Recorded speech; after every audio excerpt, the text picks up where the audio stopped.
वज़ीर आला खैबर पख्तूनख्वा के तर्जुमान जो फराज नाम है उनका, वो हमें मुख्तलिफ इलाकों में उनकी हमें सोशल मीडिया पे वीडियो नज़र आई हैं, जहाँ पर वो लोगों में इमदादी चेक्स खुसूसन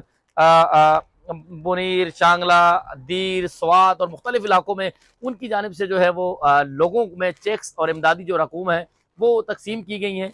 खैबर पख्तूनख्वा के वज़ीर आला खुद भी जब एक्टिव हुए इमरान खान के पैगाम के बाद, और उनके जितने भी जो तर्जुमान हैं वो भी एक्टिव हो चुके हैं। और खैबर पख्तूनख्वा में जो है वो अब, क्योंकि जो क्लाउड बरस या जो सूरत हाल आई थी वो आपके सामने थी, जबकि महकमा मौसमियात की जानिब से अब 8वां जो मानसून का स्पेल है, इसमें भी इस बात का खदशा जाहिर किया गया कि खैबर पख्तूनख्वा के जो मुख्तलिफ इलाके हैं वहाँ पर खुदा न ख्वास्ता इस किस्म का जो है वो सैलाब या सैलाबी सूरत हाल का खदशा एक बार फिर पैदा हो सकता है। तो खैबर पख्तूनख्वा के लोगों को खुद भी एहतियात करनी होगी और इस बात को यकीनी बनाना होगा कि दरिया के रास्तों से तमाम लोग दूर रहें, और ऐसे इलाके खुसूसन NDMA की जानिब से जो अलर्ट जारी किए जाते हैं और वक्तन फ़वक्तन इस तरह की जो ऐप्स हैं उनके हवाले से भी, और महकमा मौसमियात की जानिब से और जो ज़िली इंतज़ामिया के जो लोग हैं उनके साथ कोऑर्डिनेशन रखें, क्योंकि खुदा ना ख्वास्ता अगर एक बार फिर इस तरह की सूरत हाल होती है तो उस सूरत में इंसानी जो जानी नुकसान है वो भी ज़्यादा होने का खदशा है। तो